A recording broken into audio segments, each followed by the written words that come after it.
News special report remembering Tulare County Sheriff's Deputy Randy Hoppert. It was April 9th when the Tulare County Sheriff's Deputy Randy Hoppert rushed to a home in Porterville to help with an eviction. This was after shots were fired at fellow sheriff's deputies. He went into the danger to protect others. He did not come home that day. We are told that this funeral service may run up to 3 hours long. We will bring you every minute live over the course of the next 2 hours. Then at 11 o'clock this morning, this is a programming note we want you to know about.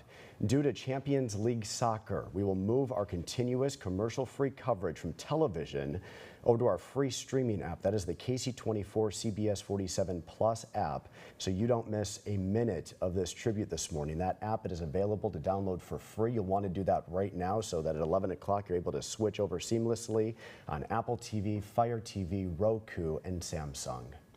And we have reporters stationed around the area along the procession route and also at the service. We're going to start with CBS 47's Catherine Phillips, who is along the procession route for us in Visalia. Kat.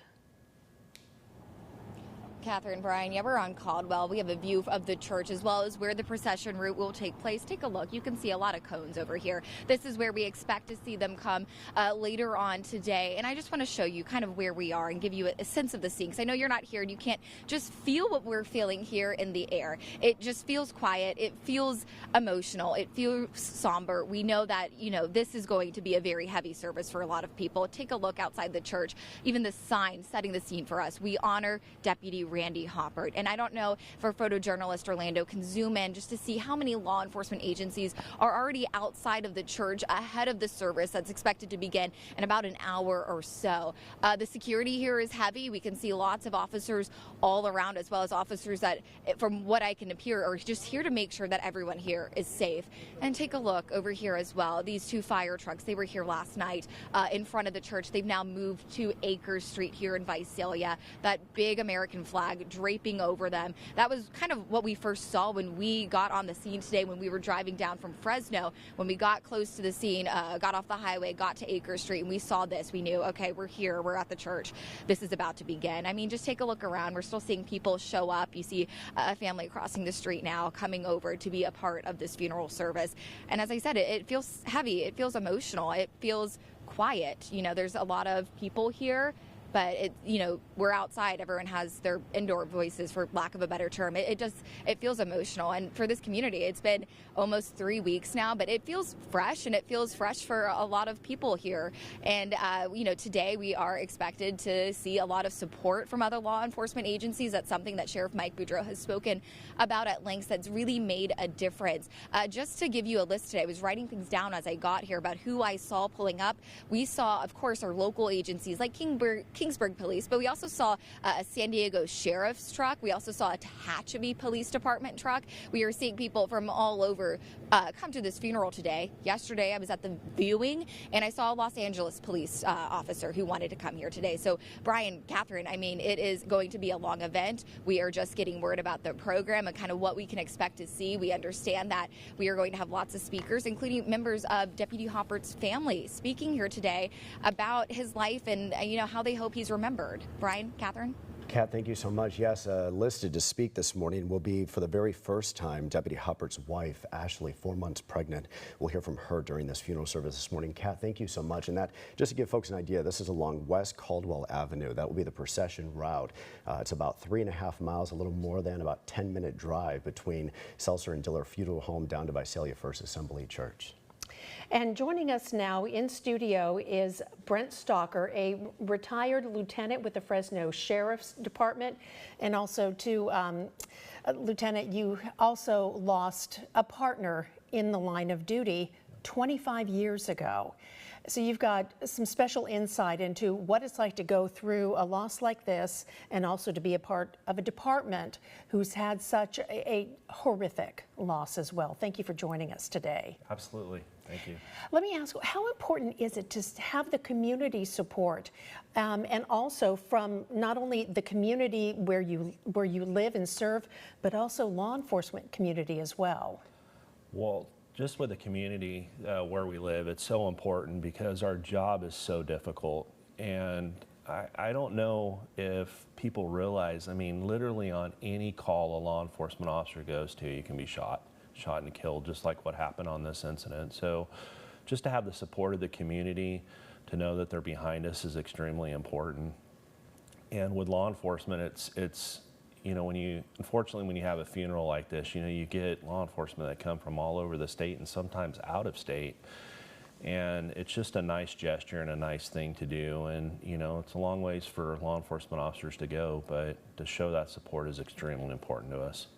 Brent, we're so glad to have you with us this Thank morning. you. By the way, congratulations on your retirement. Thank you. 34 years in law enforcement and 30 with the Fresno County Sheriff's Office. Yes. Certainly, what a run, yes? Yes, it was. It So was. I want to acknowledge that this morning. You were Thank with you. us 2.5 weeks ago when this happened, 20 days ago. Yes.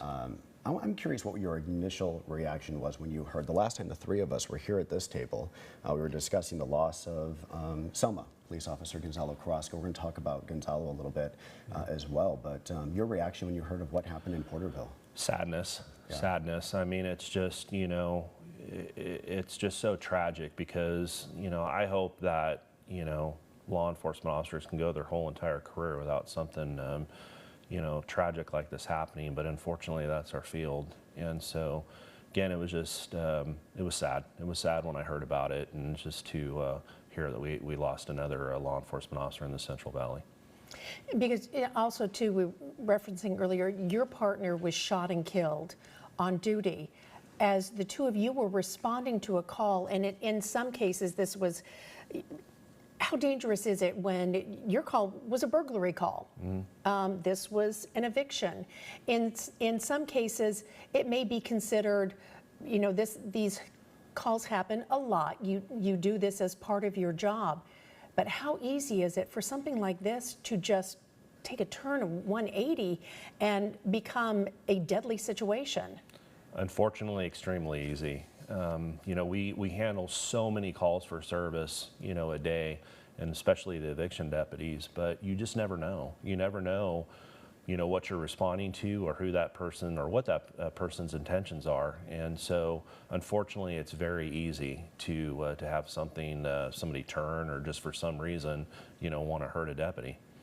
I couldn't believe the parallels when I was looking through just kind of the loss of your partner, Eric, Gonzalo, and then Deputy Hoppert. So your partner, Eric, had a wife, had two young daughters, and his wife was pregnant. Their son was born 2 months later. You have Gonzalo Carrasco, 24 years old, expecting his first son, Maximus. Of course, we've lost Gonzalo now almost a little more than 3 years ago, so little Maximus is now a little more than 3 years old. And that was his first child. And then you have, you know, Deputy Hoppert, 34 years old. He has two little boys, and his wife, too, is pregnant, expecting a son in October. When you look at it, it just doesn't get more heartbreaking, all three scenarios in all three cases. No, it's horrible. It's horrible. And again, it's just extreme sadness. And, you know, and for the community, I mean, if you just think about it, I mean, you know, Deputy Hopper, he gave ultimate sacrifice, the ultimate sacrifice. And, you know, with his wife pregnant and family at home, it's just, it's tragic. It's tragic. And again, yeah, it definitely hits close to home with his wife being pregnant. I know you've been able to be close with, you know, Eric's family, of course, over the years. Can you talk to us a little bit about what that family dynamic looks like in the years that follow? Well, I'm proud to say that his son is the deputy sheriff now for Fresno County, and No way. I I'm didn't very know that. proud of him. He's doing a great job, and you know, so I think the big, you know, Eric's name continue on, especially in, you know, in our department. It's neat to see that, and so I'm just proud of him. He's doing good. So, yeah, it's little different to see, you know, the name associated, but again, I'm proud that you know, little Eric Jr. is carrying on and wanting to be in law enforcement, and I'm just again proud of him. He's just doing a great job. And we are looking, we had some live pictures from inside the service.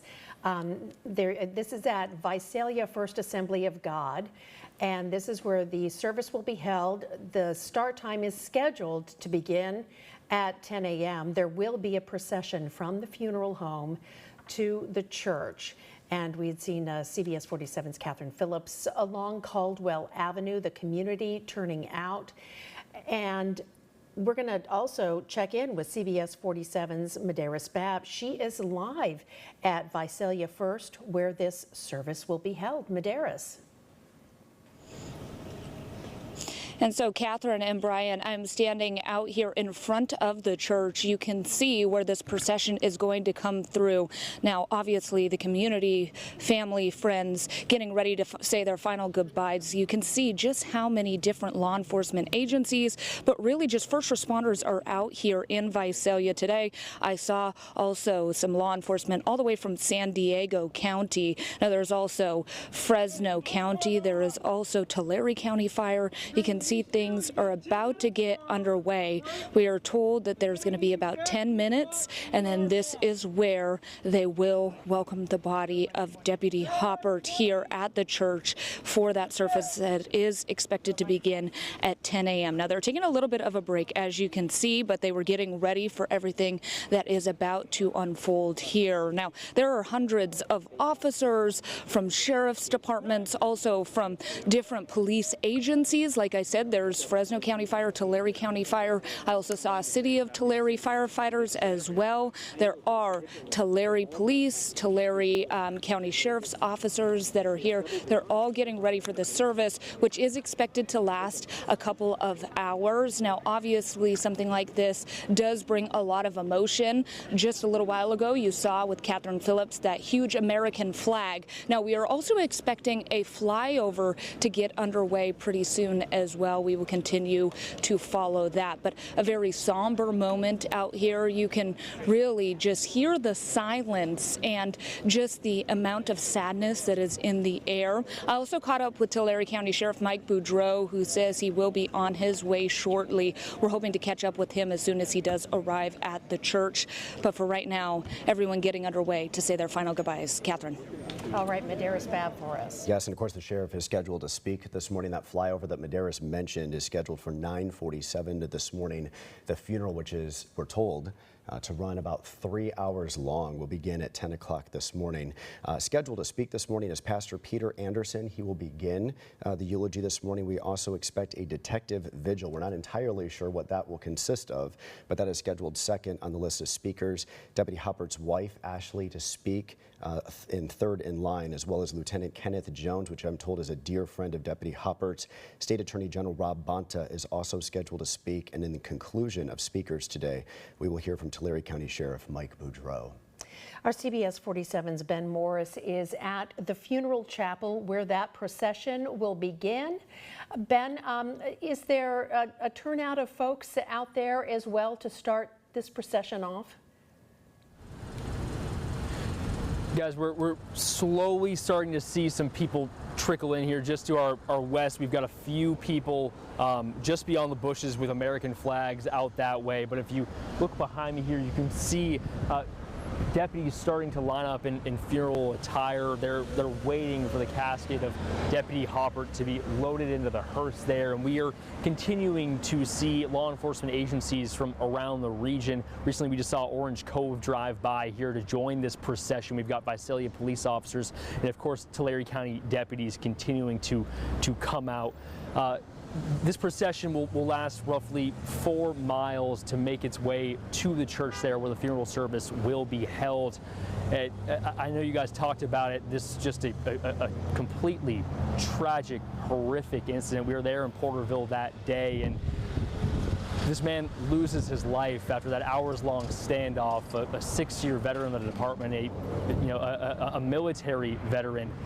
And now we're just seeing the public and law enforcement from around the region just coming out and continuing to support him. And we are still waiting right now for his casket to be loaded here behind us. But the procession will leave from here, head to the church, and then return this way. So we will continue to be out here to provide you updates. But more and more people just starting to fill the intersection here. If you actually want to take a look across the street here, you can see some folks, a man carrying a flag, people sitting at that intersection, and we're just starting to see more and more people come out at this time to show their respects to this deputy that gave his life in the line of service, and arriving as backup out that scene to try and help his other deputies just serving an eviction notice there in Porterville. Just a very, very tragic day, and we will continue to bring you updates from here, from where this procession will begin. But for now, back to you guys there in the studio. Right, Ben, nice job for us. Thank you so much. And just to reset quickly, if you are just joining us this morning, we are covering the funeral of Tulare County Sheriff's Deputy Randy Hoppert. Hoppert was killed 20 days ago in the line of duty in Porterville. And joining us is retired Fresno Sheriff's Lieutenant Brent Stalker, who has gone through this, unfortunately, a couple of times in your career, losing coworkers. Can you tell me about the importance? We saw the flag there that Ben showed with a blue line. Can you tell us the importance of that flag? You know, just the fact that you have somebody that took the time to come out and stand on the corner with a flag that represents, law enforcement, that is extremely, I mean, it's just such a nice gesture for people to do that, because they're taking time out of their day. But to show that type of support and come stand on the side of the road like that with a law enforcement flag is amazing. It's amazing. It's neat to see that. And Deputy Hoppert comes from a long line of law enforcement officers. His grandfather served as an undersheriff. His father and his aunt both worked for the Tulare County Sheriff's Office. And then Deputy Hoppert joined the Sheriff's Office 6 years ago after serving in the Navy. We were talking about Eric Tellen's son. And it's really amazing. How common is it for law enforcement to sort of be passed down through the family, to have a family that serves? It's very common. I've seen that many times in my career, and with, deputies that I grew up with, and, their moms and dads, and now they have, the sons or the daughters that are working as deputies, and it's very common. And it's just it's a neat thing, and I always appreciated it through my career to go, oh, I worked with your mom or I worked with your dad, and it was fun. It was fun, so it's neat. And you also even have a daughter who works for the Fresno Sheriff's Office. She's now. a nurse. She's actually a nurse. Okay. Yeah. She they got that mixed up a little bit, but yeah, she Another is. call of service, though. Yes, but her husband, my son-in-law, is a deputy sheriff, and so I'm proud of him, and he's. Just to carry on that tradition and to see him in a deputy sheriff's vehicle is neat. Yeah. Brent, I want your reaction, if I may, to something that Tulare County Sheriff Mike Bourgeau told our Kat Phillips yesterday. He said to her that it's actually very healthy for them, speaking of those on the force, to put this together today, to give him the highest honor and tribute that they possibly can. In a way, it is to salute him as he gave his life and service in the community. Is this therapeutic, what all these officers are going through today? What is going through their mind as they're lining up for this procession? We talked about this extensively when we lost Gonzalo. What are the emotions today of those, not only on this department, but statewide in law enforcement? To honor Deputy Hoppert. Yeah. I mean, when you look at it, everybody, when something like this happens, everybody wants to help. And, and a funeral this size it takes an extreme amount of work and a lot of people. And so I think it's just nice for everybody to come together and be able to help. And it's just a way for everybody to honor him. What can folks do? It was so disheartening within the 24 hours of Deputy Hoppert dying to have folks trying to cash in on this with fake GoFundMes and different fundraisers that were not real. You may not know the answer to this, but what can be done if somebody at home wants to help in a monetary way? How can they do that in a time like this? I would get a hold directly of Tulare County Sheriff's Office, okay. And make sure that whatever they're donating to is something that the Sheriff's Office represents. Because unfortunately, that is out there, and it's troubling. It's troubling. I don't know how people can do that, but I would 100% encourage people to get a hold of actually the Sheriff's Office and see how they can help. And there is a lot of support, right, for these families as they move forward. I'm still very close with Gonzalo Carrasco's sisters, Paola and Alma. Still 3 years later, they still have so much support.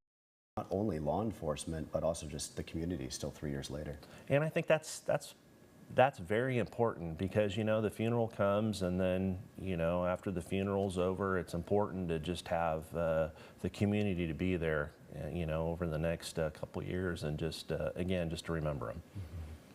And also too, one way today is this funeral's going to be going on for several hours, and so it would be helpful too, as you had mentioned, to have people line the route, and just being out there today is also helpful. Absolutely. I mean, just to see again people I've been in these processions, and just to see people that come out and line up and just support, it's an amazing sight.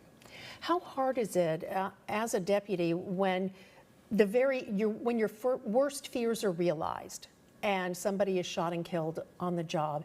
How do you go back to work and move forward after something like this as an individual and as a department?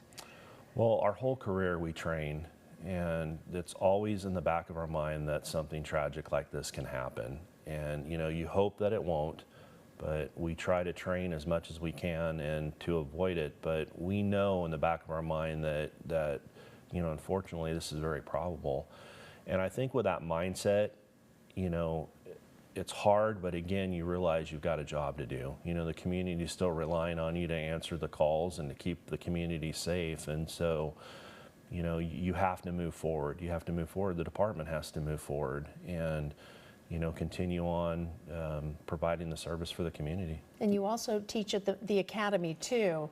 And what do you share with your students about a situation like this? I talk to the cadets. I've been down there a long time, and I talk to the cadets every chance I get. I want them to understand about just the job that they're going into and what can happen. I try not to sugarcoat it. I tell them, it's very possible that something tragic can happen to somebody in this class, and I talk to them about it with the hopes that, not to bring up a depressing subject, but just to get them prepared for the field that they're going into. You were supposed to be teaching today, yes, in fact, yeah. But you were able to find someone to fill in to be with us this morning, yes, which we certainly do appreciate. What kind of emotions are you feeling on a day like today? I know this brings back a lot when it comes to your own personal story with the loss of Eric. Mm-hmm. How do you feel on a day like today? Again, just sadness. It's hard to go through it again because just not with the deputy telling, but with unfortunately, we've had several at the Fresno County Sheriff's Office that, I've been a part of and my department's been a part of. And it's just sad, and you go through it, and it's the same emotions. You see the support, you see the family, and it just reminds you of just how tragic, this job can be. And so, it doesn't get any easier. It doesn't get any easier. And so, but, unfortunately, the emotions every time you go through this, they're high because it's just a sad, tragic event. And you had mentioned on the day we had you with us virtually, the day that this tragedy happened, and you said to us, you think about it all the time. You have nightmares about it. You go on calls and you think, boy, is it going to happen again? Yes. When something like this happens, I know that the deputies, they think about it. Right. Can that be me? Can that happen to me? Can I respond to a call and get shot and killed? And again, it's hard sometimes for the community to understand just how dangerous this job is, and evictions alone on what this call was about, how dangerous evictions are. And it's just, and deputies are going to be thinking about that, from the day you start to the day you retire. You think about, is this the time that's going to happen to me, or, is this call going to be it? So I'm sure a lot of those deputies are thinking that. And we give so much credit to those that day that were still there that knew at the time that they lost a coworker, yes, and still had to stay on the scene. That was a 7-hour standoff. And of course, we are not going to mention the suspect's name this morning. That is not the story here. But that person died too in the conclusion of all of this.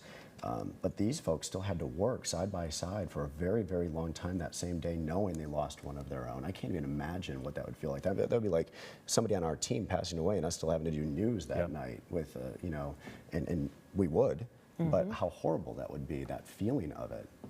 But as you mentioned the job has to go on. The job has to go on. I mean, even right after the call, there's still calls for service coming in that people need law enforcement, and you can't stop. You can't stop. And again, deputies and just law enforcement in general, unfortunately, need to be prepared for that. And I've been there many times, unfortunately, where something tragic happens and we go right back to answering calls because that's what, that's what our job is.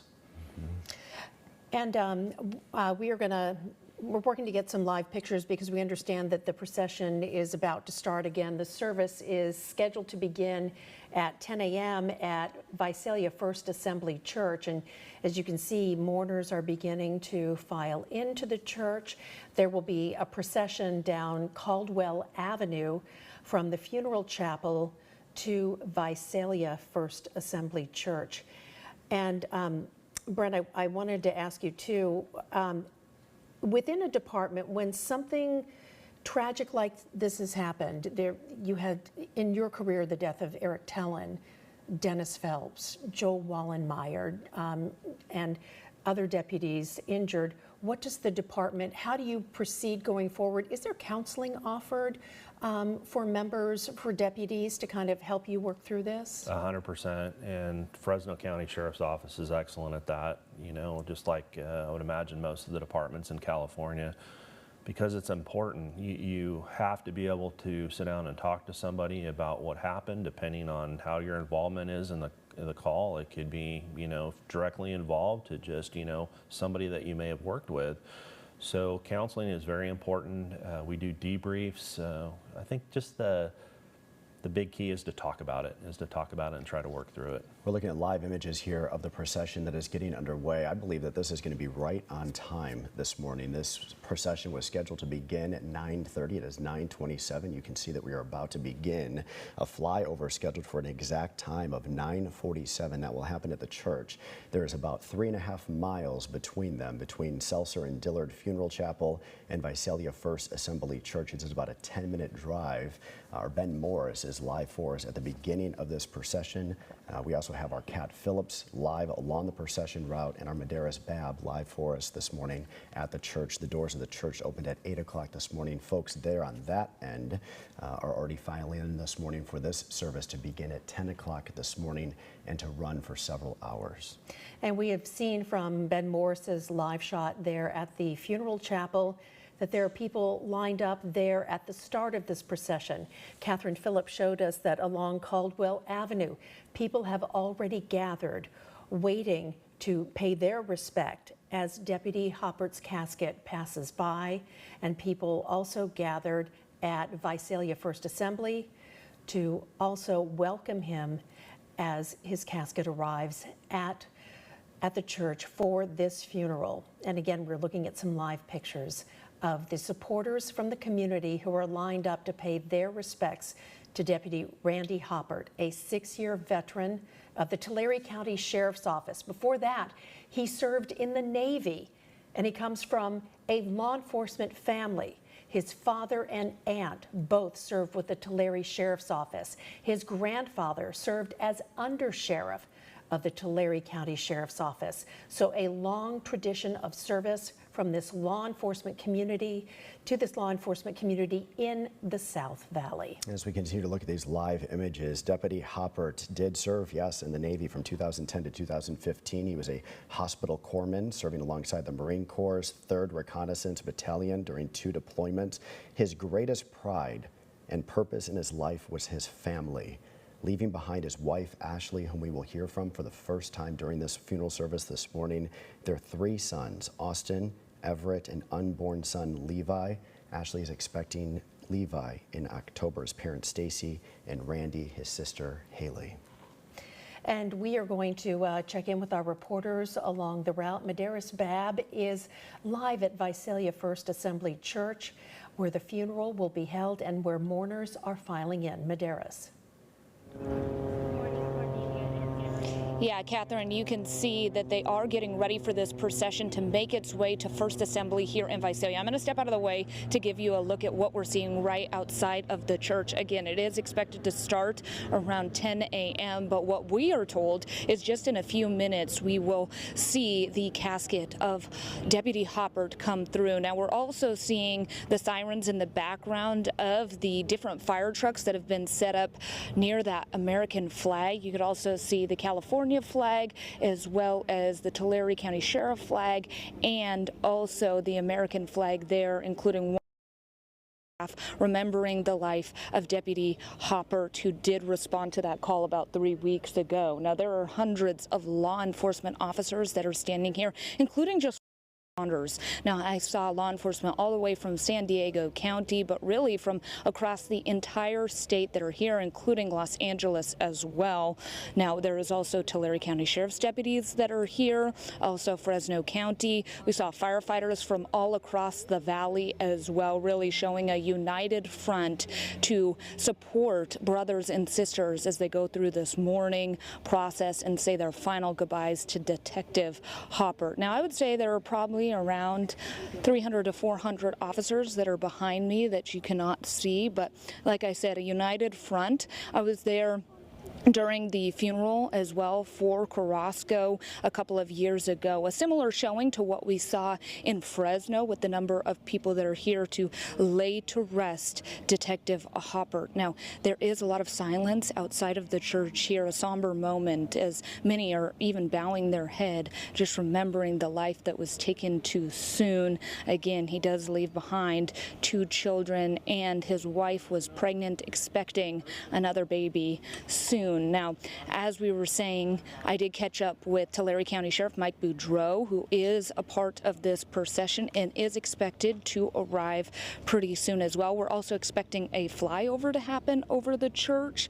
This is going to last several hours, but what we are told is it's just minutes away from ending up here at First Assembly in Visalia. So we will be continuing to track the latest, but for right now, I'm going to send it back to you guys. Thank you so much. And Tulare County Sheriff Mike Boudreau, the last of the scheduled speakers during this service to begin here in about 30 minutes at Visalia First Assembly of God Church. And the sheriff, in his comments leading up to today, says that Hoppert was a fun, loving guy who was very, very confident and a very good cop, recognized in 2021 for using the training that he received in the Navy to help save the life of a 2-year-old girl. She was rushed to the hospital and has since made a full recovery. The sheriff saying, "I want them to remember him, all of us, as a man who was serving in the best way that he knew how, not only on duty, but off duty as well." And I remember the day that Deputy Hoppert was killed, Sheriff Boudreau, before the Deputy Hoppert was publicly identified, the sheriff said, "I just talked to him yesterday." Such a bright light, such a happy, enthusiastic person to have in the department. And he just seemed so struck and shocked and stunned to lose someone who was such a wonderful spirit, such a great co-worker, and such a bright spot in the department, and really just a devastating loss for the Tulare County Sheriff's Office. Medeiros Babb mentioning there's about 300 to 400 officers on hand there. We've seen representation all across the Central Valley, including as far away as San Diego and Tehachapi and Los Angeles. Brent, what does that say to you? You made an audible sound when Tehachapi was announced by Cat Phillips. Yeah. Quite a showing of support here this morning for our fallen deputy at just 34 years old. It's fantastic. I mean, again, it's for the agencies to come from all over the state, and again, you may even see some from out of state. It just is just a very honorable thing for departments to take the time out, because you know departments all over the state are struggling with staffing, and for them to take the time to come down and show their support, it's just again a nice, amazing gesture for them to do. And personally, I very much appreciate the fact that they take the time to come down and show their support. And going forward, how important is that the community support to rally around the family as well? And should we expect also fellow deputies to be looking out for the family? I think so. You know, it's nice to just be able to every once in a while reach out and just ask the family how they're doing, because you know it's a long grievance process, and then the wife and family are never going to get over this, and it's just nice for law enforcement just to reach out every once in a while to see how they're doing, because again, the important part is just to never forget. And that's why it is so important to you to keep Eric Tellen's name out there as well. Absolutely. It is important to remember, you know, when we think about our own personal loss, you know, it's been 20 days now, everybody is there. You know, you got your family, you got your neighbors, everybody's bringing food, everybody's checking in on you, making sure you're okay.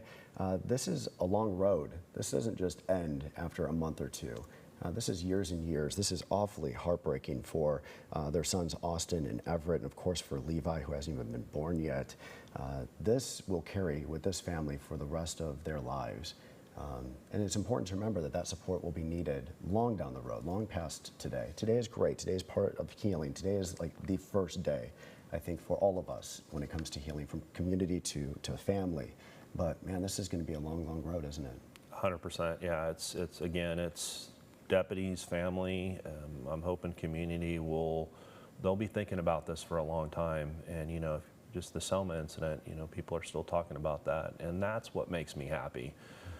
It's hard to talk about it, and it brings back, bad memories, but for people to remember and to talk about it, that's what's important. And to keep the fallen officers, just keep their names out there, so people just every once in a while they'll think, that person gave the ultimate sacrifice to keep the community safe, and that's what I like to see. And when you mentioned Selma, of course, you're referring to Gonzalo Carrasco. And I tell you what, I saw little Maximus not that long ago. He looks just like his dad. They have the same look, the same face, the same smile. And I think that's very heartwarming for the family, too, to see a little Gonzalo. Absolutely. Growing up. Absolutely. And we are looking live now at the procession. This is down Caldwell Avenue from the funeral chapel to Visalia First Assembly Church. The hearse passing by our cameras right now. The service expected to begin at 10 o'clock, but you see the garrison flag there, hoisted above the road overhead, as the fire department also takes part in this honor and this remembrance for Deputy Randy Hoppert, killed 20 days ago, rushing to help other deputies who were under fire from a suspect who was being evicted from his home. We have team coverage for you this morning. Our Ben Morris is live for us at Seltzer and Dillard Funeral Chapel. Our Kat Phillips is live along this procession route, giving us this look right now alongside photojournalist Orlando Garcia. And then Medeiros Bab is at Visalia First Assembly Church, where this service is to begin in less than 30 minutes. We are expecting a 9:47 flyover that will happen at the church. The funeral to begin at 10 o'clock this morning. And a programming note we want you to know about this morning. At 11 o'clock, CBS Network will be taking over for sports, and we will be going over to our live. This will be during the funeral service, of course. We will stream that live on our KC24 CBS 47 Plus app. You can download that right now. You'll want to on Apple TV, Roku, or Amazon Fire Stick. So we are together on television until 11 o'clock, and then we will stream the rest of the service and the conclusion of it, as this procession will then go from Visalia First Assembly Church back to Seltzer and Dillard Funeral Chapel. There will be no graveside service this morning. You see the hearse is arriving at the church now, and in that procession, you see patrol cars from the Tulare County Sheriff's Office. A police car also went by. Deputy Hoppert was killed within the Porterville city limits. The Tulare County Sheriff's Office, one of the responding agencies that day when those deputies and police officers came under fire, and that is when Deputy Hoppert put his own life at risk, responding to help and protect the fellow law enforcement officers, and he did not return home that day.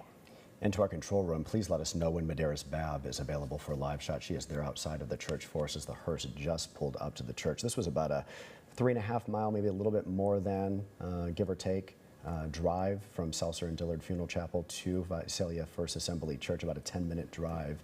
You would imagine on the back end, right, Brent, there's still a long, long line of vehicles behind this hearse. Absolutely. I mean, these processions will go for miles.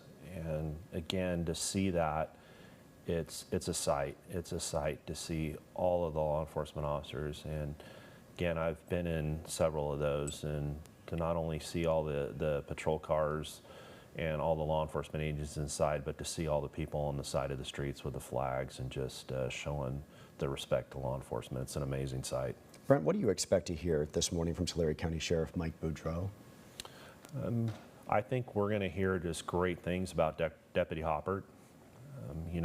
He knows, being in a sheriff's office like that, you know your personnel, and I think we're going to hear a lot of just wonderful things about Deputy Hoppert and about his career, and just again his commitment and the sacrifice that he gave. That's what I'm expecting to hear. Will he also give a message, do you feel, to his staff? Absolutely. Yeah. I mean, it's sheriff.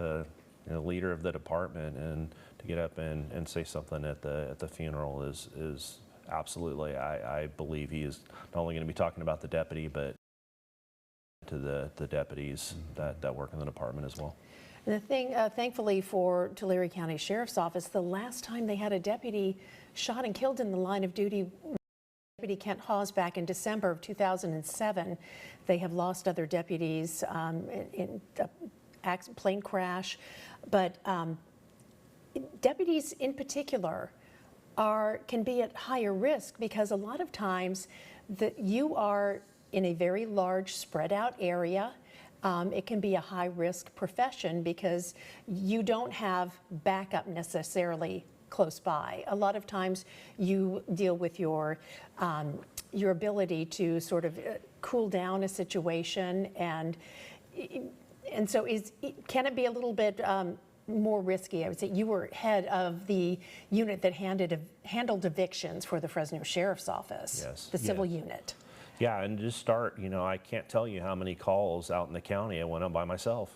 It's just, that's part of being a deputy, and you rely heavily on communication. And because there's times where you'll go on a call and your backup literally could be 45 minutes away. And so you really have to be aware of that. And so, again, being out in the county in a rural area with less backup is very, very dangerous. And then again, going to evictions, the sheriff's office, that's what they handle. At the Fresno County Sheriff's Office, when I was running our civil unit, we were handling on average 12 to 15 evictions a day.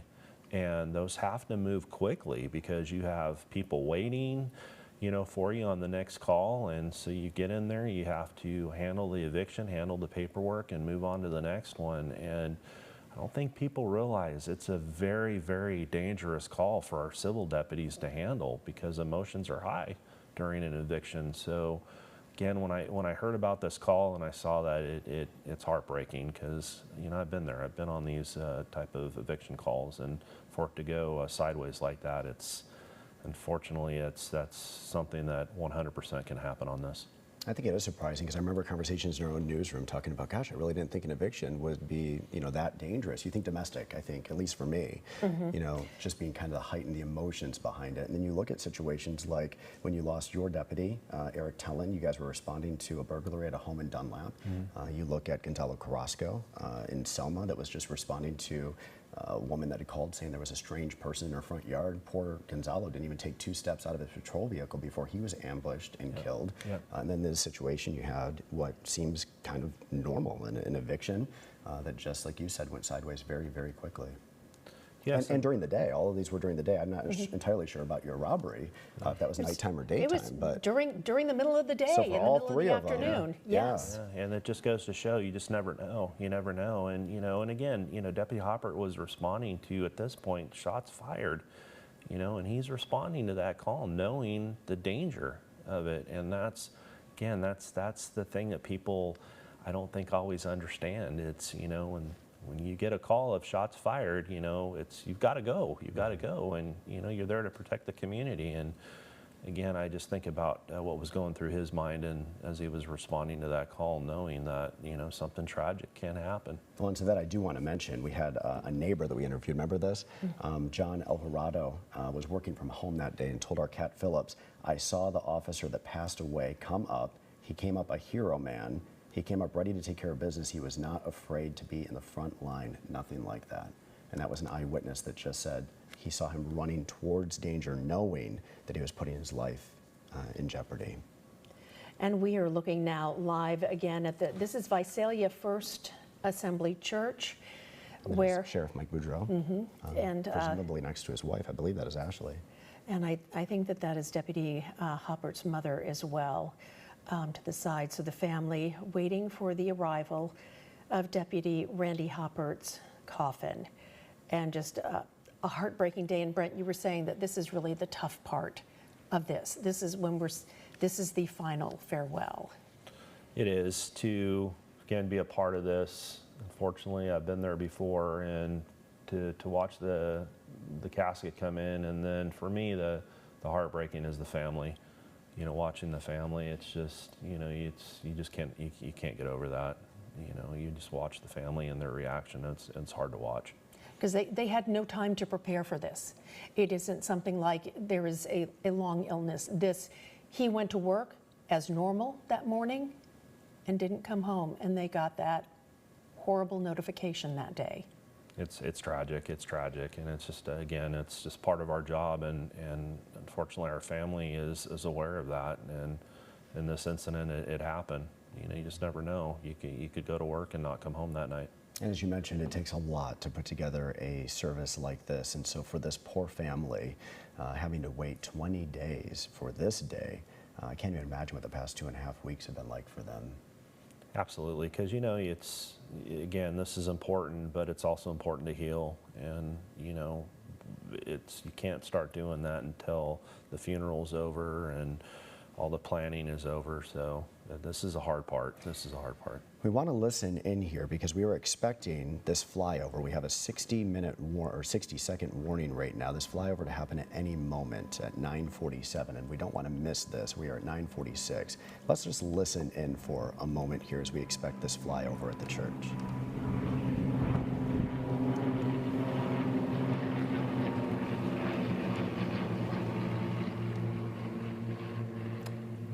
I wasn't expecting that. I mean, really right on cue. They are right on time. And the missing man formation flying overhead, and to honor Deputy Randy Hoppert, the missing man formation, and just this beautiful tribute to Deputy Hoppert, who served with the Tulare Sheriff's Office for 6 years, also a veteran of the Navy. And we certainly appreciate our photojournalist Kevin Mahand there on the scene being able to give us that flyover. What a beautiful sight this morning, and an emotional one too, as we are preparing to say goodbye to Tulare County Sheriff Deputy Randy Hoppert, who died 20 days ago at the age of 34.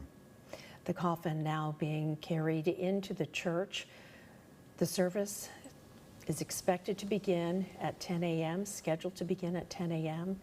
His flag-draped coffin making its way into the church, being carried by fellow members of law enforcement. And please let us know if we can go live to Medeiros Babb. She is live there for us outside of the church. We are expected to hear this morning from Pastor Peter Anderson. The pastor will speak first this morning, following a detective vigil. And then we will hear from Deputy Hoppert's wife for the very first time since her husband was killed. Ashley will speak at the funeral. Following Ashley, we will hear from Lieutenant Kenneth Jones, a dear friend of Deputy Hoppert's, as well as State Attorney General Rob Bonta scheduled to speak. And then in conclusion, we will hear from Tulare County Sheriff Mike Boudreau. The riderless horse also behind, and Deputy Hoppert's family following his casket into the church. And let's see if we can, we're going to stay with this for just a moment as they make their way into the chapel. But this is just such a heartbreaking scene, and just signifying the loss.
If you're just joining us this morning, you're watching ahead of the funeral service for Tulare County Sheriff Randy Hoppert. We obviously just wanted to take a moment there as the casket was brought into Visalia First Assembly Church.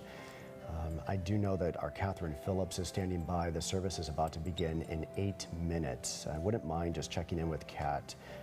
If we are able to continue to have this image, maybe in a smaller version on the screen, I would appreciate that if that's possible, to our control room. Kat Phillips is live along the procession route. We're going to check in with her in just a second, just to kind of see what that was like to see now that the conclusion of the procession has happened. Kat, it's just such an emotional day. I know last night you were at Visalia First Assembly Church, and it was emotional there too.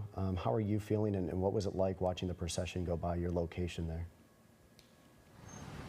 We are right on the corner of across the street from the church. We kind of moved since we last spoke to you, I think, so we could see the church, we could see the American flag. Brian, Catherine, we just saw all of it come through with us, and we could feel when it was about to start, like the energy and the air shifted. We could just tell it's about to come, and kind of just look to everyone besides us, like preparing ourselves, like this is about to come by. And it felt like a collective group emotion of just calmness and understanding, quietness. That's really the word I have to use for today, is that things feel quiet and calm and just somber in a sense. And, you know, I don't know if it's just me or if, you know, you might feel this way as well, but to see everyone go by and to stand still, it's really rare in our, you know, world that people stand still for anything. But that's what it felt like, just standing there with people we don't even know and having the same emotion. I mean, I'm tripping up just thinking about it because it really was powerful. Everyone was quiet. We just recorded it quietly. People took off their hats. I interviewed a woman and her friend right after. They said that they just wanted to come out and support. They kind of know of an aunt of the family, and she said that all she could think to do was put her hand over her heart and just watch what was going on. And I instantly knew what she felt when she was telling me about that. Just interviewing her after and knowing that this was important for her to be at today, and that she was emotional watching it, just as I was emotional watching it. And I'm sure you in the studio as well, just overtaken by what it feels like to watch this move by and understanding what it means and what it symbolizes. I mean, it's heartbreaking that we're here, but to see the support and to see this kind of tribute happen, it really, you do feel it. You feel your heart get a little heavy, and that's all I can say to describe it. Brian, Catherine, I don't know if that makes sense to you, if you feel the same way, but I think that's how these women that I interviewed after the procession went by, I think their hearts were feeling heavy as well, because it weighs on you, and you feel it. You do feel it. Brian, Catherine? Yeah, Kat, because you have a man who served his country, served in the Navy, and then went on to serve his community as a deputy for the Tulare County Sheriff's Office. And this is a man who devoted his life to service. And you felt that, and you understood that when this procession drove by. People understood the significance of what was happening here today, and that's why it feels so heavy, because of the fact that, you know, we see American flags every day, we see law enforcement every day, but to know why we're here, to know that something terrible, tragic happened to him, and that people were coming together to take a moment to think about somebody who had that sacrifice, who had that life of service, and that everyone here today was taking a moment to be quiet, to think about him, to think about what he went through. And that really stuck with me, and I'm sure it's something that you're thinking about as well, Catherine and Brian. Ken, I want to ask you, you've had many conversations with Sheriff Boudreau since this tragedy happened 2.5 weeks ago. How is the sheriff feeling? He told you just yesterday that this is a salute, this is a day where healing will begin, that Randy would really want all of us to tie our bootstraps and get right back out there in the field and serve the community the way that he would have. He told you that yesterday, the sheriff did. How is the sheriff doing through all of this, and what are some of the conversations you've had with him? You know, we've spoken frequently because of the fact that we have been covering this story mainly each and every day we've come to work. And it's interesting to see on day one, on April 9th, he was in full sheriff mode. You know, here's the mission. We had something terrible happen, but we still have a community to protect. We still have a purpose. And despite what was going on, he was still very sheriff mode. The next day, I came in early to go back down to Visalia at the sheriff's headquarters to do an interview with him. And he felt not like himself, and I know that seems like a weird description, but just to go to see him only ever in sheriff mode, to see him as like sad, tired, felt broken, and then to see him yesterday, he did seem more like himself. And I know that that seems kind of odd to say, considering that, you know, we're here today for the funeral. We're still in the process of saying goodbye, but I think people are starting to really come to terms with their grief. I know it's never going to be the same, it's never going to be easy, but he did seem more like himself yesterday. And I think part of that was the fact that they are really working on therapy and getting everyone together. Brian, Catherine, it has just been a emotional day all around, but I'm going to send it back to you in the studio right now as you're getting ready for this funeral service to begin. All right, Kat, thank you. Great job as always. Appreciate you. And we also want to remind you that we are going to carry the funeral service live up until 11 a.m. And at that point, we will cut away to soccer. But we will be continuing our coverage on our app on KC24 CBS 47 Plus. You can get that on Apple TV, Fire TV, and on your Roku device. So you can go ahead and download that now. That is free of charge. Our coverage will continue on the KC24 CBS 47 Plus app beginning at 11 a.m. And of course, our live coverage will continue as well in a news format coming up at 4, 5, 6, 7, and 11 tonight. Just so our control room is aware, I did just lose my IFB, so I'm not able to hear the control room. Just want to let you know I'll need a battery. I do want to just mention to our Medeiros Babb, our Catherine Phillips, our Ben Morris will continue with news coverage coming up, again starting at 4 o'clock as well as we do switch over to our app. I do just want to mention quickly the speakers that we are expecting to hear from this morning. Pastor Peter Anderson, Deputy Hoppert's wife Ashley, Lieutenant Kenny Jones, a dear friend of Deputy Hoppert's, State Attorney General Rob Bonta, and then the conclusion of the speakers will be Tulare County Sheriff Mike Boudreau. And looking live here at the sanctuary where this funeral will be held at Visalia First Assembly Church, look at the amount of flowers that are just covering the front of the church. All of this in tribute to Tulare County Sheriff's Deputy Randy Hoppert, who was killed in the line of duty on April 9th, responding to shots fired at an eviction notice that was being given at a home in Porterville. Deputy Hoppert died after he was shot at Porterville Hospital despite efforts to save his life. But we have law enforcement officers from all around the state who have come to pay their respects and also support the Tulare Sheriff's Office and Deputy Hoppert's family today as they continue to go through this grieving process, this unimaginable loss. Deputy Hoppert, a father, husband, his wife is more than 4 months pregnant, a beloved son as well. And he comes from a law enforcement family. His grandfather served as undersheriff in the Tulare Sheriff's Department. His father and aunt also served with the Tulare Sheriff's Office. The procession, it started right on time. The flyover was right on time. I believe this service will begin here right on time. With that said, Brent Stalker, I want to give you the final word as we head into this funeral coverage. This funeral we are expected to last 2 to up to 3 hours. Just want your final thoughts here before the service begins, my friend. Again, just to see everybody there at the church, just honoring him is just, it's just amazing, and it's just an honorable thing to do. And again, it's just a reminder that, you know, just how dangerous our job is. So to see this and to see how well he's being honored is just, it's fantastic. So I don't think people realize, unless your family is in law enforcement, that every day your loved one leaves the house, he or she is putting their life on the line to protect the community each day as you're working in law enforcement. Absolutely. And another thing to keep in mind, just how stressful it is for the family to know that. You know, every time you walk out the door, your family's thinking, is my loved one going to come home? And unfortunately, this happened to his wife, and it's just... That it's the same for military families as well. Any first responder, it's just having that angst, that anxiety, knowing that it can happen at any moment. And I think just what is just sad to this is just, you know, his greatest love with his family.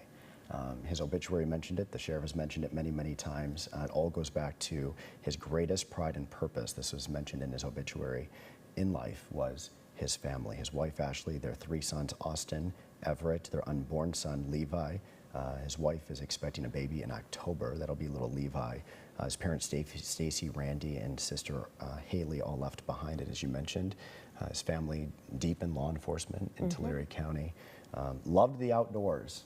He was an avid hunter, cherished his time spent in nature where he could reflect, reset, and share moments with those that he loved. A guy's guy, a family guy. Absolutely.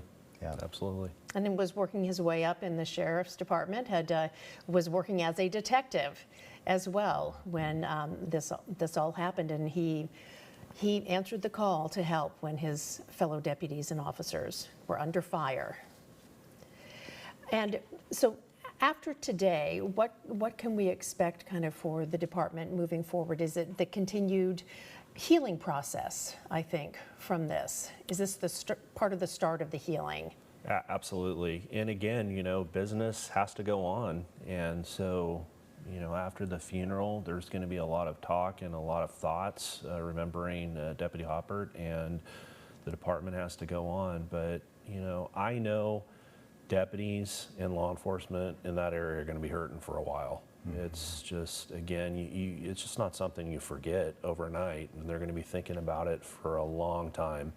And unfortunately, you know, you don't always say this, but you think about that when you're responding to calls. You know, can that happen to me again? You know, what happened to Deputy Hoppert? And so, again, they're going to be dealing with this for a long time. Gonzalo Crosco, when we lost him, you know, his mom was going to the cemetery every single day, and her garage was full of flowers, like from the Dollar Tree, just like, and she had them all color coordinated on the side of the wall. She had more flowers than I'd seen in my lifetime. She would take them every day, and she would sit out there with Alma every single day for the first year. And maybe even longer than that. But they still celebrate every holiday, every birthday, everything. It's, I mean, they set up like a tent. They got like a party going on for him every single time. It's just, and it's 3 years removed, and they still have so much heartache for the loss of Gonzalo Crosco. There was that empty seat at the table. There was that hole still in their heart. It does sound like we want to check in with Medeiros Babb. We do have Medeiros before this. Oh, there she is, getting ready for this live report. Hi, Medeiros. Listen, you're live for us at the Church Visalia First Assembly Church. Hi. We just want to check in with you one more time here before this service begins. It's to begin any moment now. Tell us what you're seeing and how you're feeling. Yeah, so all of the officers seem to have been going into the building behind me, really have disappeared from outside of here and inside of the church. Obviously an emotional moment as the casket was brought into the church. You could see his wife crying. She was holding their son's hand, and at one point even brushed the son's hair from out in front of his eyes. You could see that it was a very emotional moment, holding on to Sheriff Mike Boudreau, who was consoling her in that moment. You could see also just that somber scene as that casket with the flag on top of it was brought forward. Also, you could really hear a pin drop because that's how quiet it was, really showing a respect for the Hoppert family. Every time that I cover one of these events, it's really just so emotional, so somber, so heartbreaking to see what has unfolded. And obviously we are expecting these services to get underway, but you could really just feel the mood change once that procession did make its way out in front of First Visalia Assembly here locally. Now, obviously a devastating moment for the Hoppert family, but they are able to spend it with their family and friends, also with the sheriff there consoling Ashley as she did walk through the church. A very somber scene, like I said. You could see her pregnant belly, and you could see her holding her son's hand. Very sad moment. Brian, Catherine. Her son's presumably young. We don't know their ages, although it sounds like a family friend had mentioned yesterday that one of them is 3 years old, but we don't know the age. Were you able to tell at all, Medeiros, how old maybe the other little son is? They both appear to be very young. Yeah, very young. You couldn't really tell too much, Brian. I will say he did look like the one little son was about knee height, so I'm not sure exactly how old he is, but you can see the son was bothering his eyes a little bit, and so his mom grabbed her glasses and gave him the glasses. But it, you know, a little sweet moment between the two, but obviously this is a moment that they will remember forever as they're laying to rest Detective Randy Hoppert.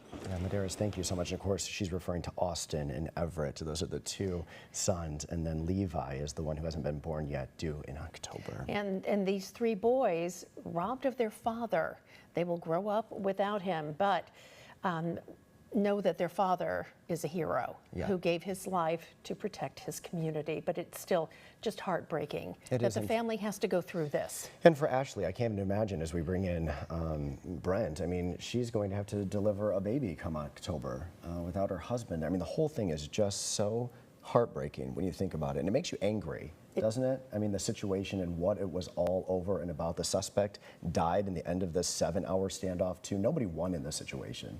And it makes you angry. It makes you angry just to think that those three boys, presumably so young, they may not even ever remember their dad at that age. At 3 years old, you may never remember your dad and grow up without him and having a mom that has to raise three boys on her own. Yeah, absolutely. And again, you know, you look at the whole situation, and and again, I've been in this field for so long, I just don't understand it. I don't understand why these things happen and why somebody would go to such extremes.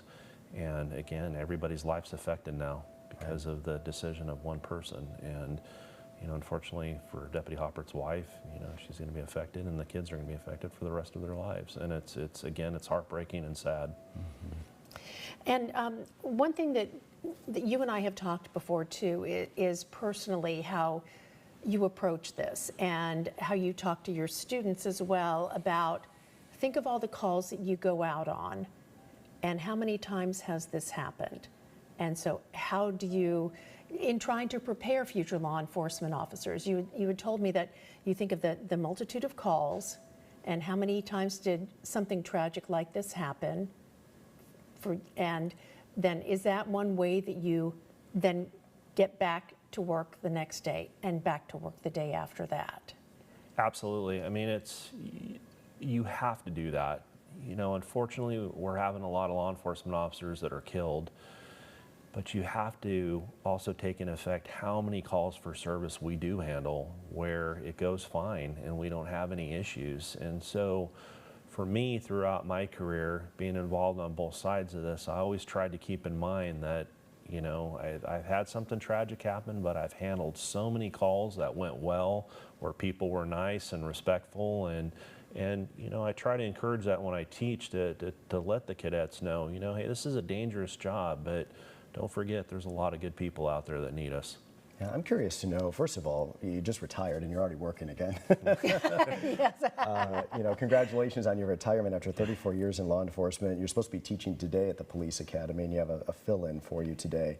I'm just curious what kind of questions these cadets ask you, certainly knowing your background, your story about Eric, but what questions do they have? Because I would imagine that it's kind of a tough sell to get some folks interested in law enforcement in 2026. It is. They ask a lot of questions about the job, which I'm happy for. That's the whole reason why I want to teach, is because I want to be able to talk about my experience and give them a part of my experience. But they talk a lot about the job. We talk a lot about just calls for service in general, talk about communication and, you know, different people that you're going to come across. And I talk about the tragedies as well, because for me, I want them to understand it's a great profession. It's very honorable, noble profession, and we need law enforcement. But I also want them to understand there's high dangers to this as well. And what I try to do is get them prepared for that, you know, and hopefully, you know, if they do come across something that there may be some sign that, hey, I need to back off of this or get some more help out here. And so I try the best I can to pass that knowledge on to the new cadets. Ahead of the service, before it begins, I know there's going to be folks that are going to be watching this morning. They're going to hear from Ashley for the very first time since her husband was killed. They're going to hear from Sheriff Boudreau, and I think it's going to be emotional for all of us to hear this. We're all going to watch it together as well. People are going to ask how they can help.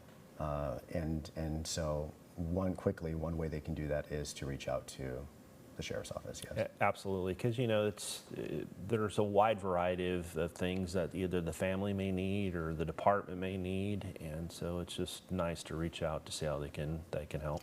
Right. And the funeral service is starting, so we are going to turn it over and listen in. As brothers and sisters.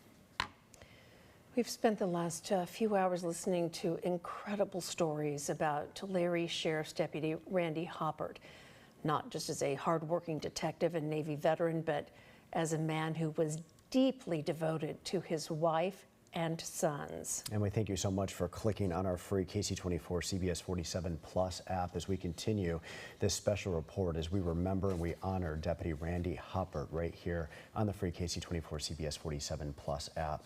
Right now, the department, as you can see, is preparing for this final procession. In just a few minutes, Deputy Hoppert will be escorted from the church there, Visalia First Assembly Church, back to the funeral home, Seltzer and Dillard Funeral Chapel. There will not be a graveside service this morning.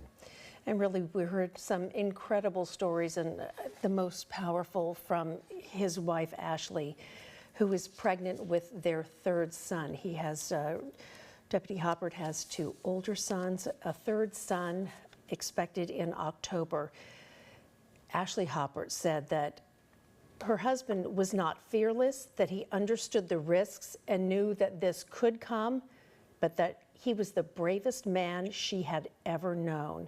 She described him as an amazing husband and, quote, a damn good father. Mm-hmm. Yeah, you know, it's so interesting because in situations like this, of course, the family, all they want is privacy, you know, and of course, we respect that, we give them that, we honor that. So in situations like this, we learn in real time as you are learning so much about the family. In fact, we learned today that Austin is, if my math is correct, 19 years old. I was under the assumption he had 2 young sons. But Austin, it sounds like, was with a previous relationship that Ashley had, was adopted.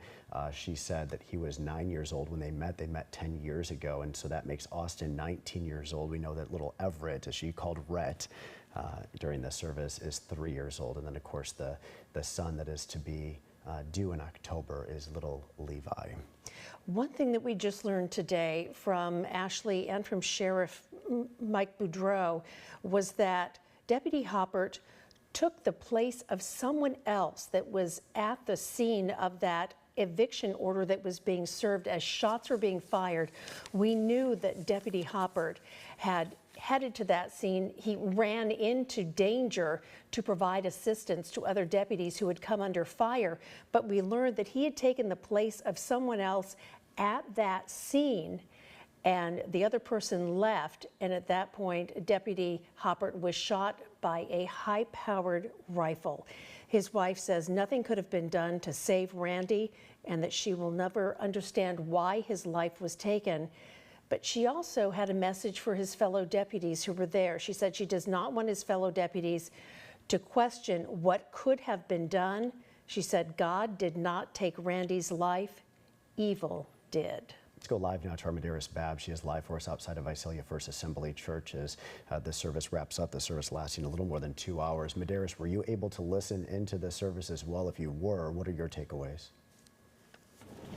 Yes, I definitely was able to listen in. You know, I am from Montana, so I did resonate with the fact that he did love to hunt. He loved the outdoors. That was something that was obviously very prevalent there, but also about just giving his life to service, whether that be serving the country or serving the local community. Now, as you could see, there was hundreds of officers. Now, the honor guard is no longer in their place now. That is because the procession is back en route. Now, I will say that, again, there are law enforcement and first responders from across the state, but really across the country as well. We heard about some from Texas, but also San Diego and LA. So if we can, I would love to hear their personal stories. For some of them, a personal connection that definitely hits home. I believe that we're here to honor our fallen and carry on their name, so it means a lot to me. I believe that as we start off in the academy, we talk about caring for each other and being family members, that this is the ultimate time to show that, to be there for the family members and the departments. Well, one of my partners passed away, and I was there 30 seconds after he was shot and killed, and you never forget that moment. And you try to do the best job you can to make sure that you saved him, and because he did the ultimate sacrifice. And you could tell just from the service today that it was all about honoring the legacy and the memories of Deputy Hoppert. You know, it was a service that was over 2 hours. We were at 12:30. It started at 10 o'clock. It was very much so on time. A lot of stories that were shared about Deputy Hoppert. You also heard about how close Sheriff Mike Boudreau was to the family, and you could tell as he arrived with Ashley today that he was there trying to support her, but also how much it meant to her to see all of these different officers and law enforcement as well as first responders, including firefighters from across the state, come together to honor his legacy. I also think that it was neat to see all of those photos at the beginning. Sometimes, you know, we just see from their time in law enforcement what they were like, but the smiles and them in the outdoors, but also them around their family, it really hit home to myself. Brian, Catherine. Yeah, Medeiros, one of the things that that his friends and family talked about was that Deputy Randy Hoppert was a captivating storyteller, a jokester, and also a believer, someone who shared his faith with his fellow deputies. And that is one thing. There were some light-hearted moments as they shared their memories and of Deputy Hoppert and some of the funny things that he did and the cracks that he made, and some they said that could not be shared in church. Yeah, that's for sure. I will say that. I also thought it was pretty funny to see him in that porta potty. Not something that you see every day when you're remembering people, but you know, you could tell he had a fun time. Some of those videos, like I said, bringing me back to almost my Montana days. I will say, for anybody that has lost a loved one, it's so important to remember the other memories and not just from the days that they did pass away. I know that I've had personal losses before, and sometimes you get caught up in just their passing and not necessarily all the memories that you had together. I think it was pretty cool today to see all of those memories be brought to life on the screen, and just how many people were here sharing just their love for Deputy Hoppert. So well said, because he gave his life in bravery and in service to his community, but also too, he was such a bright light. And he'll be remembered not only for his sacrifice, but also the amazing life that he lived as a great father, a great husband, a great son as well. And some of my favorite stories really came from Ashley. You know, this is our first time hearing from Ashley, and I love the story about how they met at the fast trip. I thought that was really memorable when Randy was going after the skunk and fell in the mud, and she said she was just in stitches of laughter over that. And I loved, she had mentioned the first date, the chicken pot pie really stood out to me. I circled that on my piece of paper. The first date, she says, that quickly became his favorite meal, the chicken pot pie, and he never left after that dinner that night. Medeiros, I'm curious what stood out to you, what story, whether it was Ashley or maybe it came from the sheriff or his friend who spoke this morning. What really stood out to you? What story stood out to you? I think it just stood out about him as a father and how much he loved being a father. I also loved, you know, the different videos that you saw him playing with his kids, and just the idea, it sounded like that Ashley did have a son from another marriage, but really taking in that son. And so you could tell that, you know, he really cared about his community, his family. He really enjoyed all of that. But I just was cracking up at some of those photos and videos. That's what really stood out to me at the beginning. But also just how selfless he seemed to be, you know, when you're talking about law enforcement or those members of the military. It's hard for me to think about, you know, putting on that badge or just in general, you know, taking that oath, and the fact that he was able to do that. And, you know, that was also, I covered the story that day in April about, you know, the eviction notice and all of those details coming in real time. But the fact that he wasn't even originally on that eviction notice and then was, you know, answering the call, that's what it seems like, is he was always answering the call for others. And what a smile too. And you could tell, even like I talked about with his little boy, when the little boy arrived, you know, you could tell he was struggling with the sun in his eyes, and his mom making sure that he was good, taking off her sunglasses, putting it on him. But obviously this is such a difficult moment for the family. They're really able to wrap their arms around each other, but also have the community support. We've seen that with the Visalia Rawhide who are making sure that all of the proceeds from one of those games did go towards the family. This is obviously a long road ahead. Ashley pregnant, expecting later on this year, and so I think it is going to be a community coming together in order to make sure that they are able to get through these next couple of months. Because that's one thing I will say, especially just speaking from my own experience, is today you see all of the community support and you see everybody together, but it's in the days that follow that make it more difficult. You know, what is going to happen in a week, in a month, in a year? And you can tell that the Central Valley is strong. I think that in general, many people will make sure to have open arms, but it's the stories and the memories that I think will hold people together. But obviously a very difficult day, Brian and Catherine. Medeiros Bab live for us outside Visalia First Assembly Church. Medeiros, thank you so much for your coverage. We appreciate it as everybody is ushering out of the church at the conclusion of this funeral service that lasted a little bit more than 2 hours. And now there will be a procession that makes its way back to the funeral chapel. And CBS 47's Ben Morris has been following the procession and is out in the community. What has the community turnout been like that you're seeing today, Ben?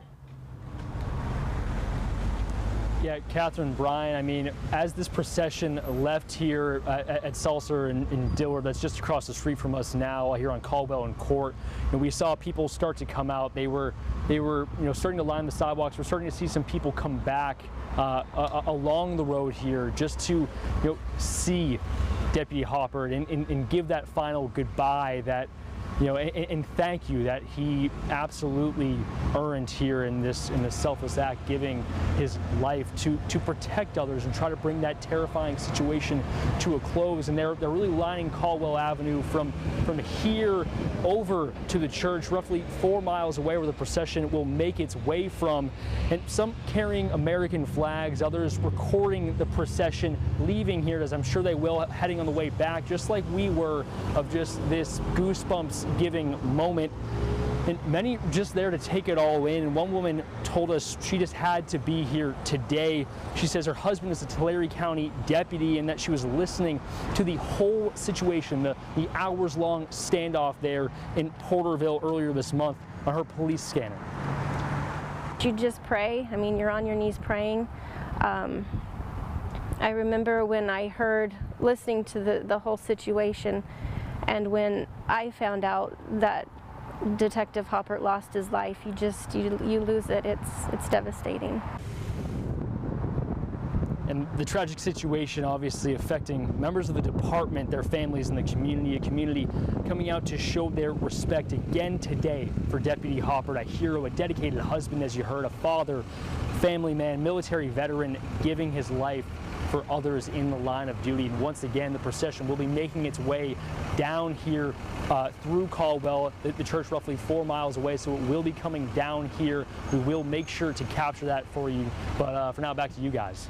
That's about a 10-minute drive from the church to where you are near the funeral chapel, Ben. I'm curious to know, and I think I already know, I'm afraid the answer is no, because you're in the field. Were you able to listen into the service at all while it was happening, or were you unable to because of your location? A little bit, Brian. And I especially heard from, the deputy's wife talking about just how much of a family man he was, how great of a storyteller he was, how he cherished his family so much. He set a weekly reminder to call his grandparents before they passed, and that he kept that reminder even after they moved on, so he would always think of them. I mean, she really opened this book on how thoughtful and caring this man was, who gave the ultimate sacrifice for his fellow deputies and to make sure the community is safe.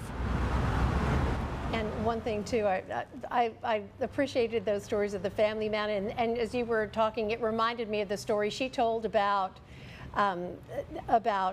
Randy Hoppert and his son chasing each other around the house with Nerf guns, and that they would have family dinner every night, and then also a session with the Nerf guns. Yeah. Ben, listen, you were the first news reporter on our team on April 9th at the scene as this tragedy unfolded in real time in Porterville.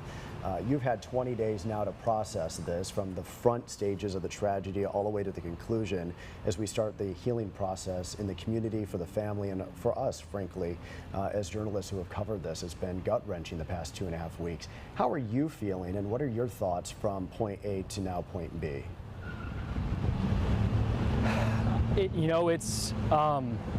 It's never easy covering things like this. Unfortunately, we cover a lot of horrible incidents in our community, a lot of horrible things that happen, and to see how this started and now how it ended. Obviously, that day you only can learn so much until you hear Sheriff Mike Boudreau say that he did lose his life. And moving forward to now, it's sad, but also inspiring in a way to see the way the community rallies together around these people. I know, you see members of the community, they're coming out. They might be in the middle of their workday. They're still coming here to show their respect and to honor this man who really gave everything for public safety and to bring that really scary incident to a close. So for me, seeing that procession leave here, and I'm sure seeing it come back, gave me chills, and I'm sure for you guys there in the studio as well. And it really was amazing to learn today that both from Deputy Hoppert's wife, Ashley, and from Sheriff Boudreau, that Deputy Hoppert took the place of someone else there at the scene. Deputy Hoppert was a member of the SWAT team and the SWAT medic, and when he arrived on scene, he took the place of another deputy who was there about 70 yards away from the suspect who was firing at the deputies. And then his wife says that he took a single high-powered round, that it was a single high-powered round that took his life. And just absolutely amazing that he put himself in that place of danger, and so that relieving someone else at the scene. Our Ben Morris live for us along Caldwell Avenue as we are waiting for that procession now to come back from Visalia First Assembly Church to Seltzer and Dillard Funeral Chapel. Stand by for us, Ben, because we'll go back to you live once that procession comes back to your location. And let's see, we're going to Cat Phillips next. I'm not sure. That would be news to me. I don't think Cat Phillips is not ready yet. Not quite yet. I just want to talk a little bit about what Mike Boudreau said today. He just, talked about just the bravery. The timeline really stood out to me at the very, very beginning when he walked through moment by moment, the call of help, the call of service, 11 a.m., an officer down. That really stood out to me. I kind of circled that. Hector Angretti, that was the first I heard of, that deputy removing Deputy Hoppert after he was shot and putting himself in danger's way as shots were being fired as well. As you had mentioned earlier, Catherine, the sheriff saying there was really no preventing this. Again, where he placed himself is tactfully where the sheriff would have placed himself had he been in the same situation. And we heard over and over from Kenny Jones, Lieutenant Kenny Jones today, as well as his wife Ashley and the sheriff, all saying that Randy wore the badge with pride. We heard that over and over. I circled that several times. Reliable, dependable. Randy's service mattered, said the sheriff. His commitment mattered. His life mattered. What he represented mattered. That was a powerful quote from Sheriff Boudreau today as he talked about this. And even just the showing of support. The sheriff said that he saw law enforcement there at the service today as far away as Texas. And then just the showing of local support. I thought it really stood out too when he talked about the police chiefs being there the day that this had happened and being on the ready and just willing to do whatever they could do to help. From other departments within Tulare County, and also too that you had sheriff's departments from around the area, Fresno Sheriff's Department, Kings County Sheriff's Department, Kern County Sheriff's Department, all sending officers and deputies to help and do what they could the day of. And I just made a couple of notes when Sheriff Boudreau was announcing which law enforcement agencies from Texas, as you mentioned, NYPD, San Diego, Tehachapi, Kingsburg Police, LAPD, Kern County Sheriff's Office, Fresno Sheriff's Office, Kings County Sheriff's Office, all there today and also supporting them from the day and the moments that this was happening, sending their deputies, their support to help the Tulare Sheriff's Department. And also one other thing that the sheriff mentioned today, Deputy Hoppert's call sign was David 29. we heard the final log off today. That's always tough. It is. Yeah. At the end of the service. It really is. And Sheriff Boudreau saying that his call sign of David 29 will now be retired. No one else will have that call sign. I thought that was the most emotional part. And then when Ashley concluded her remarks, she said, "There are days that I don't know if I'm going to survive this broken heart. Goodbye for now, my love," was to me just the most powerful statement of the entire service this morning, as we heard for the first time from Randy Hoppert's wife, Ashley. We are told that Catherine Phillips is available. Let's go ahead and see if Catherine Phillips can join us. There she is. Hi, Kat. She is live along the procession route again from Visalia First Assembly Church. We are waiting for this procession to go through to Seltzer and Dillard Funeral Chapel. Kat, were you able to listen in on this service? And if you were, we both, Catherine and I, would like to know what stood out to you as well. You know, I was able to listen in as we were, covering this on the procession on the outside. It was important that I pop into the service too, just to see what's going on. Oh, I think there's action. Guys, Brian, Catherine, I want to show you. We are starting to see the procession move through. Let's take a look at this. I don't know if you can see it past the sign, but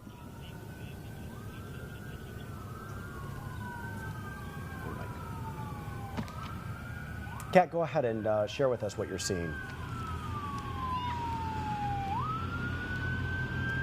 yeah, I mean, look, it's going by right now. We're in the intersection of Caldwell and Acres, and the people are lining the streets, saluting the car as it goes by. We are seeing people take off their hats. We are seeing people with their flags raised, just standing quietly. I mean, it's emotional to watch this, just knowing what we just listened to in that funeral service today, and to see all of this come through. Brian, Catherine, I'm going to send it back to you. All right, Kat, thank you so much. Obviously, this is a powerful moment as this procession goes back. This is about 3.5 miles between Visalia First Assembly Church and Seltzer and Dillard Funeral Chapel. It's about a 10-minute drive between the two locations, and this is happening right now live along West Caldwell Avenue here on the KC24 CBS 47 Plus app. And we're seeing patrol cars from the Tulare Sheriff's Department, and looks like also Visalia Police blocking traffic there. But again, this procession from Visalia First Assembly Church and heading to the funeral chapel. And again, as Brian mentioned earlier, no graveside service is scheduled at this time. And this is wrapping up after a 2+ hour funeral service, and just amazing stories and tributes shared of Tulare Deputy Randy Hoppert. That was noted in the obituary that there would not be a graveside service today, even a private one for the family. It also does not note in the obituary where Deputy Hoppert will be laid to rest, which I thought was interesting as well, that was not noted in the obituary. So obviously that is very private for the family, and they're withholding that information for a reason.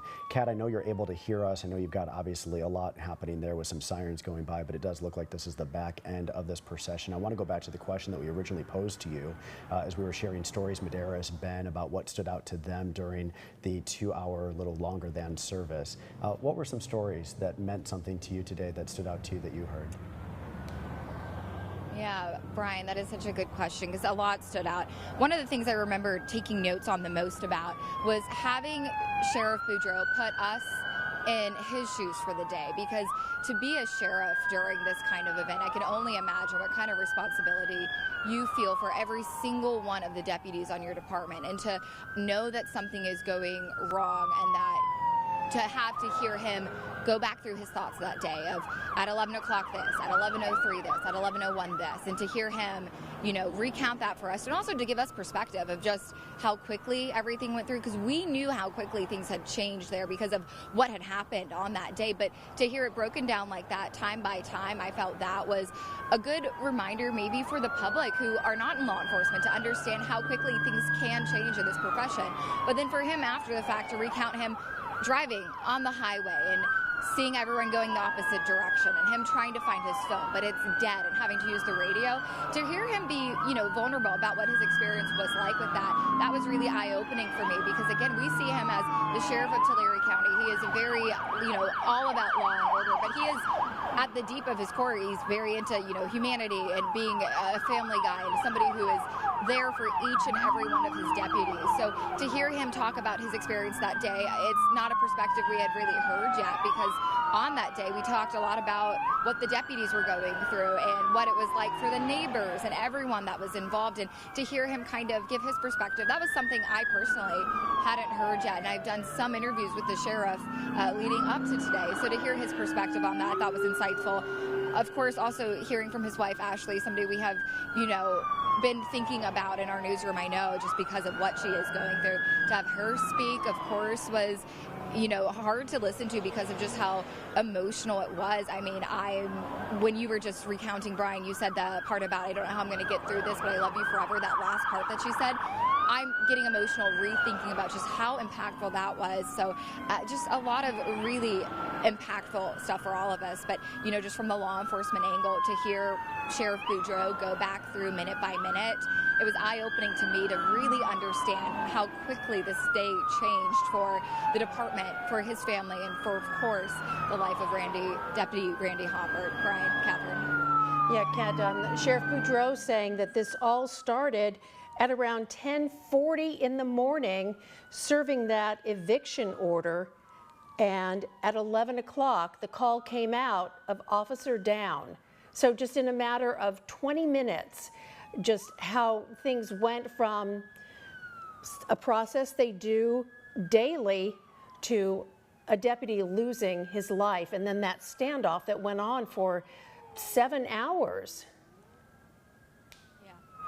And it's something that, it's hard to understand until you hear it put out like that, because, as, news reporters, we do try to get to exactly what happened, understanding things, and to see a clear picture of minute by minute like that, it kind of helps us, in my opinion, put me in the shoes of those deputies to understand what they were going through and to see just what they were up against, because, we got to the scene after the fact. We were not there when all of this happened. We got there once we learned that something terrible had gone wrong. So to hear him recount that, it was eye-opening for me to really learn about today.